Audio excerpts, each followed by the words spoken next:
गुजरात।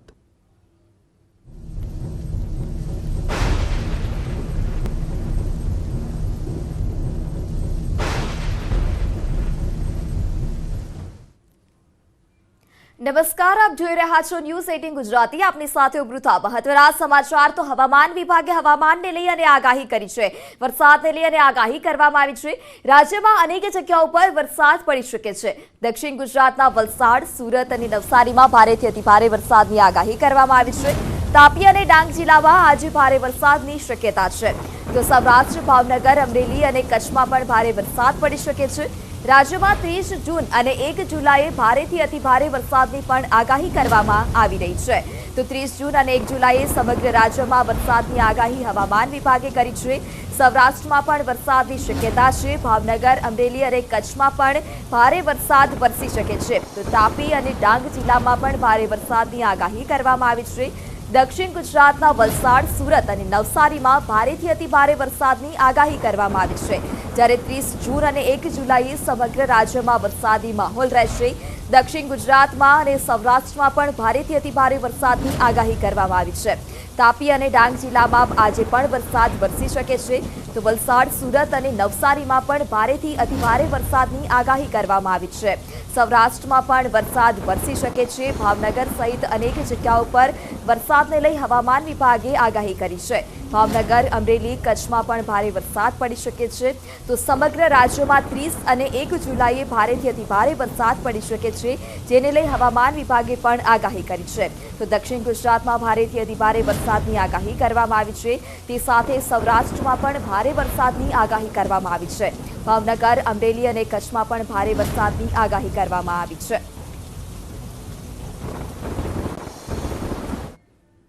તો હવામાન વિભાગે રથયાત્રાને લઈ અને મોટી આગાહી કરી છે। હવામાન વિભાગના મતે રથયાત્રાના દિવસ એટલે કે 1 જુલાઈના રોજ સમગ્ર રાજ્યમાં વરસાદની આગાહી છે। વરસાદને પગલે 5 દિવસ માછીમારોને દરિયો ન ખેડવા પણ સૂચના આપવામાં આવી છે। તો 1 જુલાઈએ જિલ્લા શહેરોમાં વરસાદ વરસશે। રથયાત્રાને લઈ અને ગુજરાતભરમાં વરસાદી માહોલ રહેશે, જેને લઈ અને હવામાન વિભાગે આગાહી કરી છે। રથયાત્રાના દિવસે એટલે કે 1 જુલાઈએ સમગ્ર રાજ્યમાં વરસાદની આગાહી હવામાન વિભાગે કરી છે। વરસાદને પગલે 5 દિવસ માછીમારોને દરિયો ન ખેડવા પણ સૂચના અપાઈ છે। તો વરસાદને લઈ અને હવામાન વિભાગે આગાહી કરી છે। રથયાત્રાના દિવસે વરસાદને લઈને આગાહી કરવામાં આવી છે। માછીમારોને દરિયો ન ખેડવા પણ 5 દિવસ માટે સૂચના આપવામાં આવ્યું છે।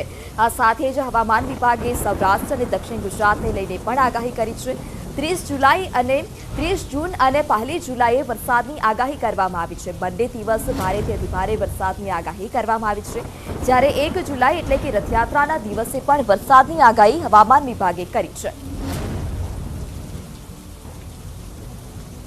फिलहाल गुजरात में आज का तारीख में आज डे 1 के लिए मेनी प्लेसेस में बारिश रहेगा। इवन गुजरात रीजन में काफ़ी सारे जगह में लाइट टू मॉडरेट रेन होने का संभावना है। सौराष्ट्र कच्छ में मेनी प्लेसेस में भी बारिश होने का संभावना है। Mostly light to moderate rain रहेगा, लेकिन heavy to very heavy rain भी होने का संभावना है साउथ गुजरात रीजन में, जैसे वलसाड, नवसारी, सूरत में वेरी हेवी हो सकता है। लेकिन डे 4, डे 5 यानी 30 जून और 1 जुलाई को फिर रेनफॉल एक्टिविटी बढ़ने का संभावना है गुजरात रीजन में भी, सौराष्ट्र कच्छ में भी, और तभी बारिश भी, हेवी रेन भी होने का संभावना है। તો ભારતના ગૌરવપૂર્ણ ઇતિહાસની સાથે લોકોની આસ્થા જોડાયેલી છે। લોકોની આ જ આસ્થાને માન આપીને અંબાજી, બહુચરાજી બાદ હવે પાવાગઢ ધામની કાયાપલટ કરવામાં આવી રહી છે। પ્રધાનમંત્રી નરેન્દ્ર મોદીએ કરેલા સંકલ્પથી 5 દાયકા અને આઝાદીના 70 વર્ષો બાદ પાવાગઢને એ જ આસ્થા સાથે નવું રૂપ આપવામાં આવ્યું છે। આધુનિકતાના ઉપયોગથી પવિત્ર ધામને વિશ્વ ફલક પર સ્થાન મળ્યું છે।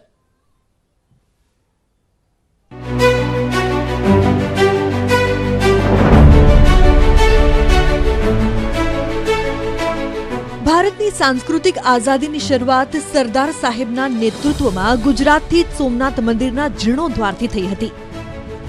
જ્યારે આજના સમયમાં ભારતમાં મંદિરોના પુનઃનિર્માણ અને જીર્ણોદ્વારનો સંકલ્પ દેશના યશસ્વી પ્રધાનમંત્રી નરેન્દ્ર મોદીએ લીધો છે, જેમના નેતૃત્વમાં દેશના પ્રાચીન અને આધ્યાત્મિક સુપ્રસિદ્ધ યાત્રાધામોની કાયાપલટ થઈ રહી છે, જેમાં જગવિખ્યાત યાત્રાધામ પાવાગઢ હોય કે અંબાજી, સોમનાથ હોય કે કાશી વિશ્વનાથ, કેદારનાથ હોય કે રામ મંદિર, દરેક મંદિરનો મોદીએ જીર્ણોદ્ધાર કરી અતિ ભવ્ય અને વિશાળ મંદિરો સુવિધાથી સજ્જ બનાવી દીધા છે।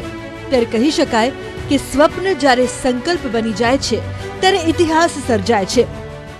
सपना जब संकल्प बन जाता है और संकल्प जब सिद्धि के रूप में नजर के सामने होता है तो उसका आनंद कितना हो सकता है, इसकी आप कल्पना कर सकते हैं।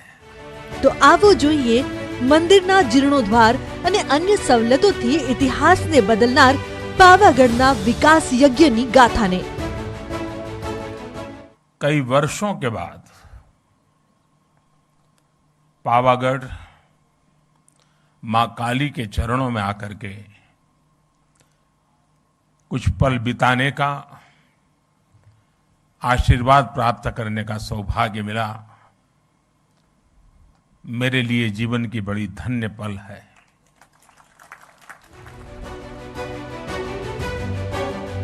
યાત્રાધામ પાવાગઢ પરના મંદિરનો પુનઃ વિકાસ 2 તબક્કામાં કરવામાં આવ્યો છે।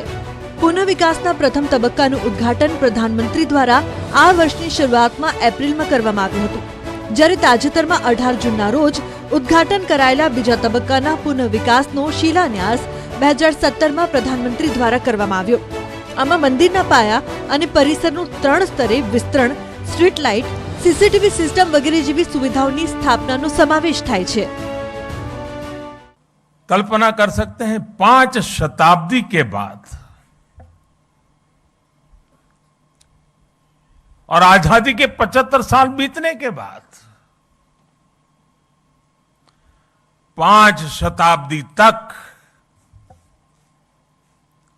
मां काली के शिखर पर ध्वजा नहीं फहरी थी।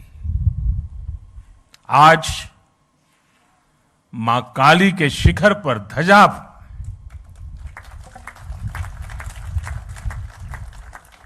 ये पल हमें प्रेरणा देती है,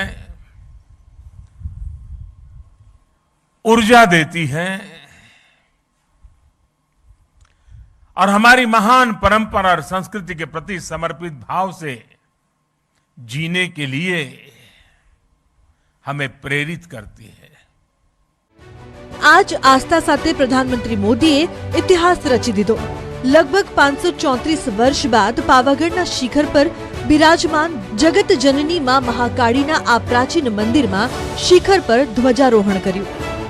इतिहासनी વાત કરીએ તો लगभग 500 વર્ષ પહેલા મોહમ્મદ બેગડાએ બદ ઇરાદા સાથે માતાજીના મંદિરનું શિખર અને ધ્વજા ધ્વસ્ત કરી હતી, જેના કારણે તેની પર लगभग 450 વર્ષોથી ધ્વજારોહણ કરી શકાતું નહોતું। જૂના મંદિરમાં માતાજીના શિખરની જગ્યાએ નવું શિખર બનાવી તેના પર ધ્વજ દંડ પુનઃ સ્થાપિત કરીને પાવાગઢ મંદિરની કાયાપલટ કરવામાં આવી છે।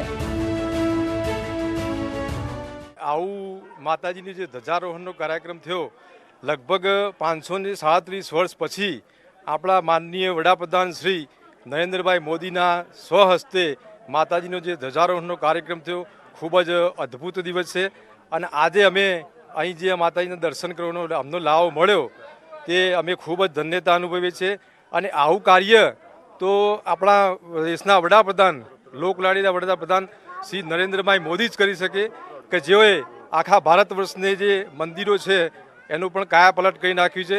એ બદલ નરેન્દ્રભાઈ સાહેબનો ખૂબ ખૂબ આભાર માનું છું। જય હિન્દ, જય ભારત। સવારના 7 વાગ્યાથી વેઇટિંગ કરીએ છીએ કે ક્યારે દર્શન કરવા મળે અને ફાઇનલી 2 વાગે દર્શન કરવા મળ્યા છે। અમે 6 વાગ્યાથી અમદાવાદથી નીકળ્યા છીએ અને દર્શનનો લાભ મળ્યો છે, બહુ સારું છે। મારી એક માનતા હતી 3 વર્ષથી મારી બેબીની, એ પણ પૂરી થઈ ગઈ આજે અને મંદિર પણ જોવાઈ ગયું। નવું જે મંદિર બનાવ્યું છે નરેન્દ્રભાઈ મોદીએ, બહુ સારી વસ્તુ છે, બહુ સારું ઇમ્પ્રુવમેન્ટ છે।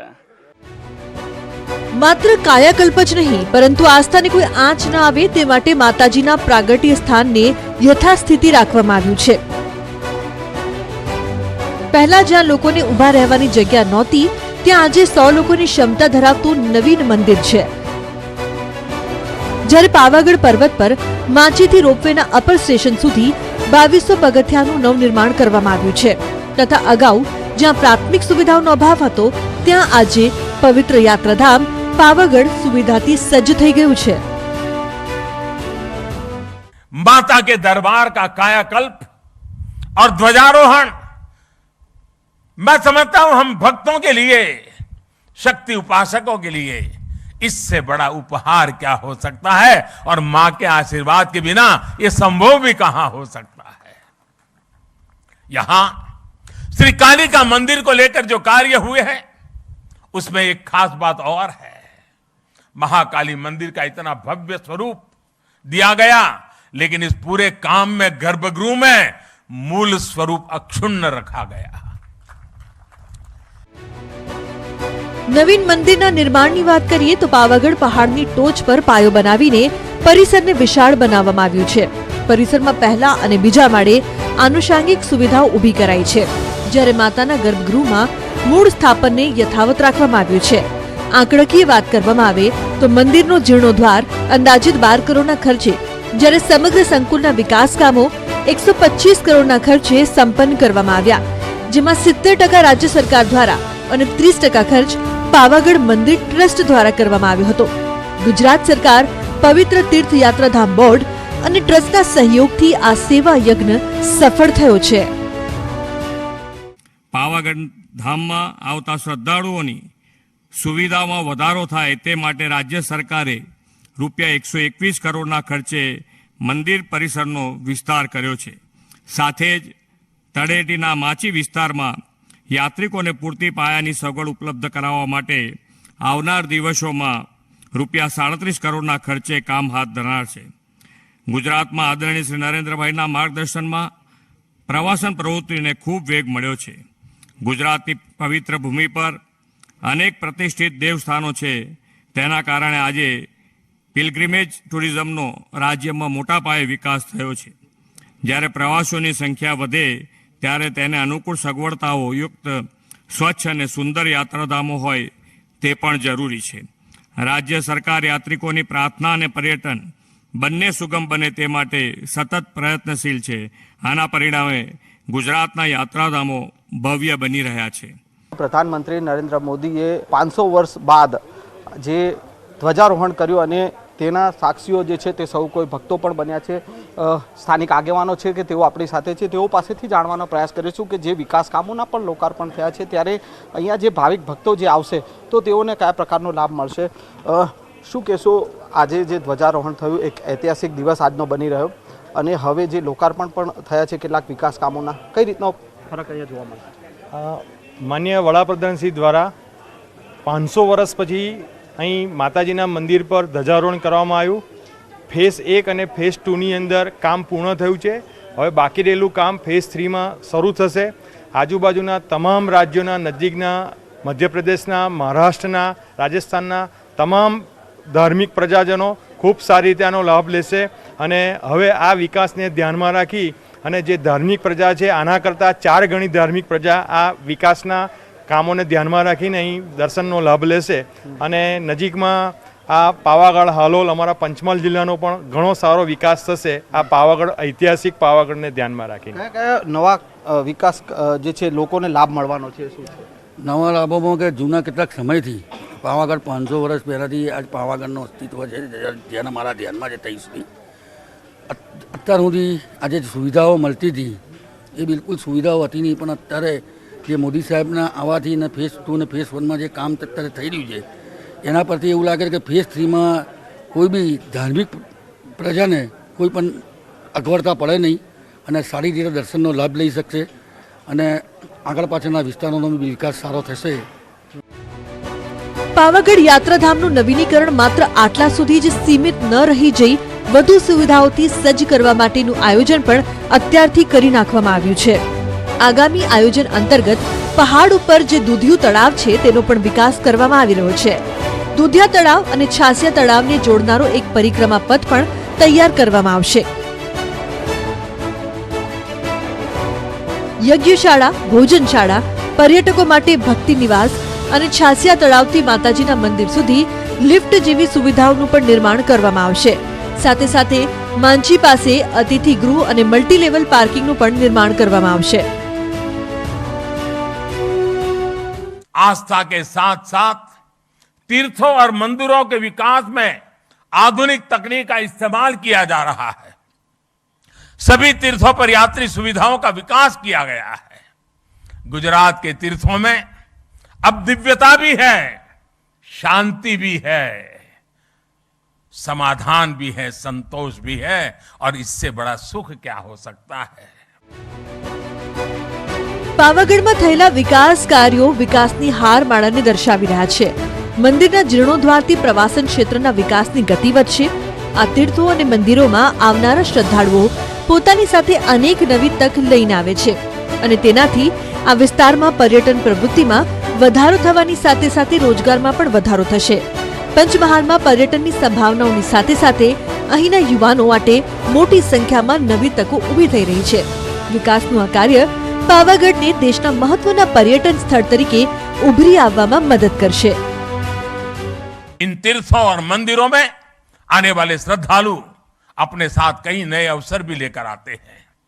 किसी भी क्षेत्र में पर्यटन बढ़ता है तो रोजगार भी बढ़ता है, इंफ्रास्ट्रक्चर का भी विकास होता है।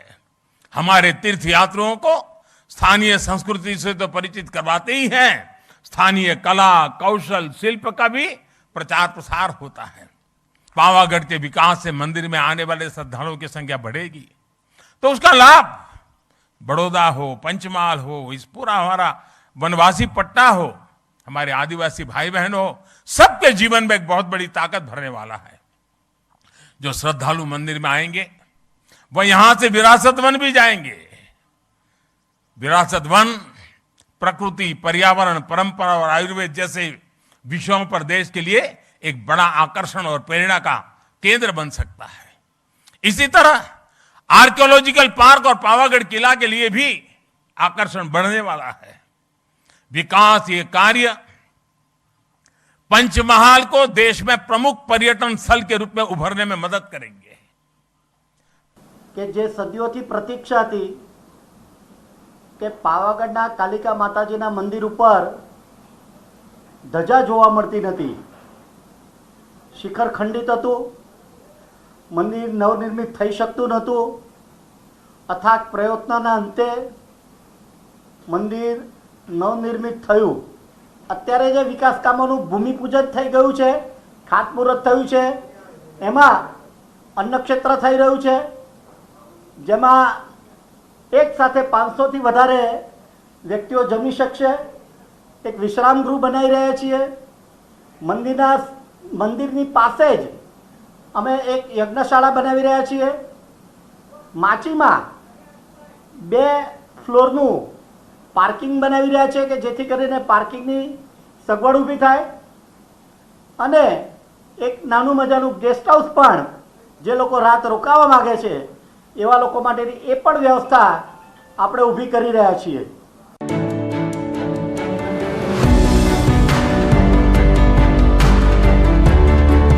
ये शिखर ध्वज केवल हमारी आस्था और आध्यात्म का ही प्रतीक नहीं है, ये शिखर ध्वज इस बात का भी प्रतीक है कि सदियां बदलती हैं, युग बदलते हैं, लेकिन आस्था का शिखर शाश्वत रहता है।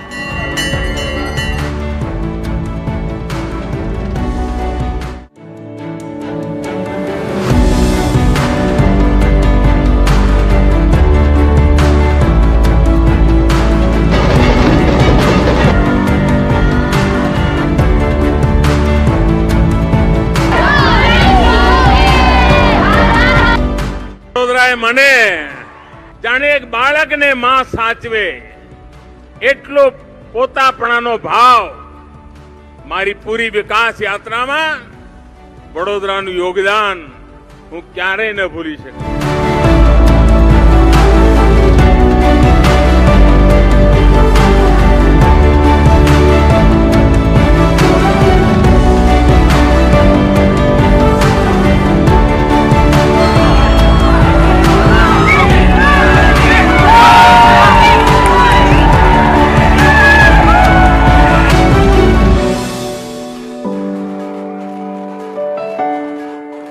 आज प्रातः जन्मदात्री मां के आशीर्वाद लिए, उसके बाद जगत जननी मां काली के आशीर्वाद लिए और अभी मातृशक्ति के विराट रूप के दर्शन करके उनके आशीर्वाद लिए।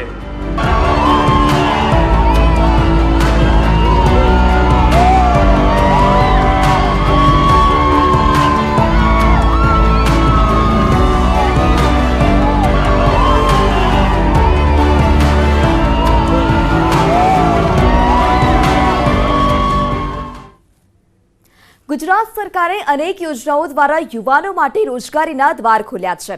આવી જ એક રોજગારલક્ષી મુખ્યમંત્રી એપ્રેન્ટિસ યોજના દ્વારા અનેક યુવાઓને અપાઈ રહી છે રોજગારીની ખાસ તાલીમ અને યુવાનો કંપનીઓમાં તાલીમની સાથે સાથે વેતન મેળવી અને પોતાની કારકિર્દી તરફ આગળ વધી રહ્યા છે।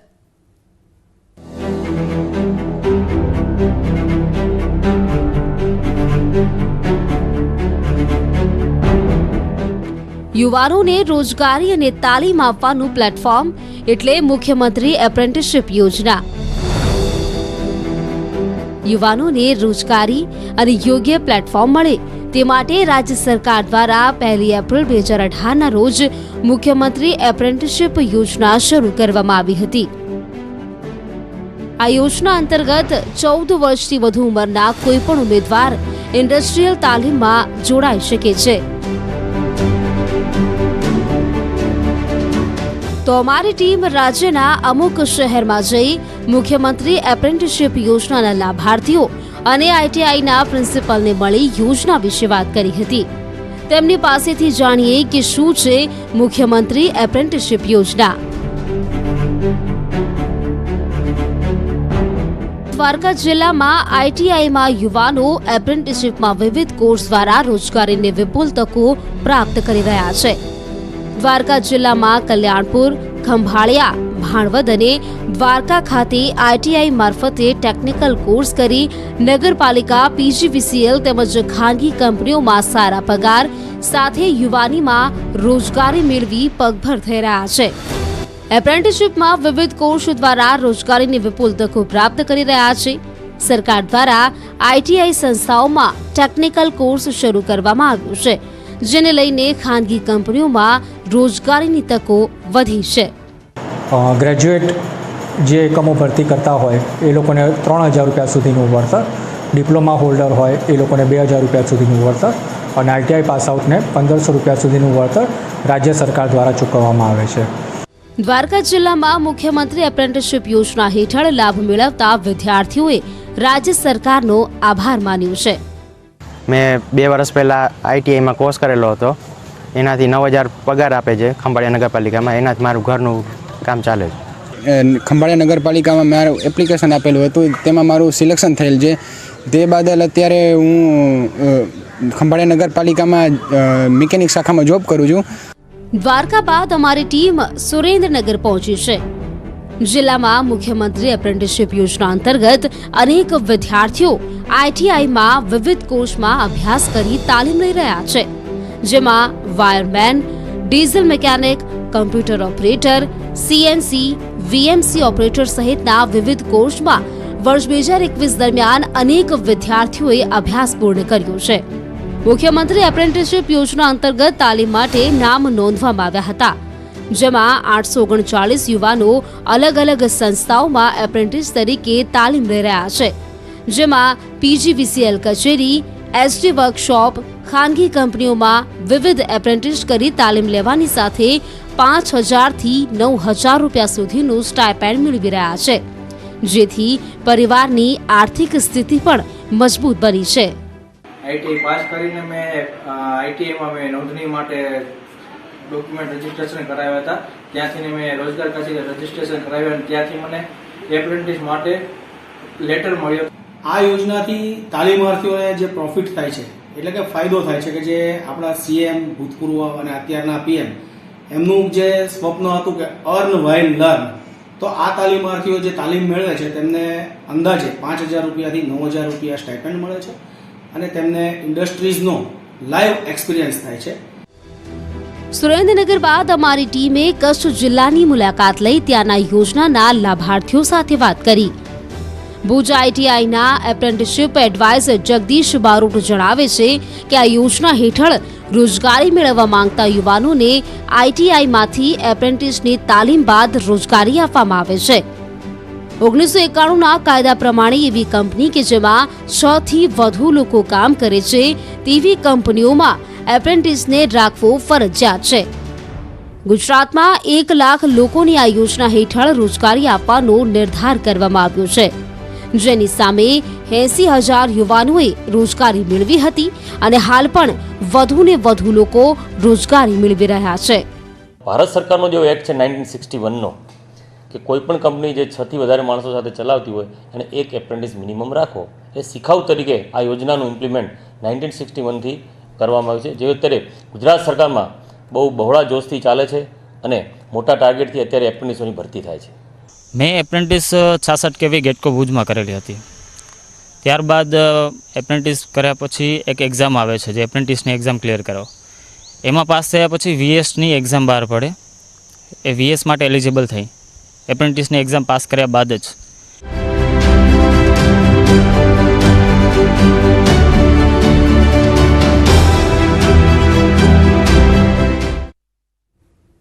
તો સમાચારમાં અત્યારે બસ આટલું જ. વધુ સમાચાર માટે જોતા રહો ન્યૂઝ 18 ગુજરાતી. નમસ્કાર.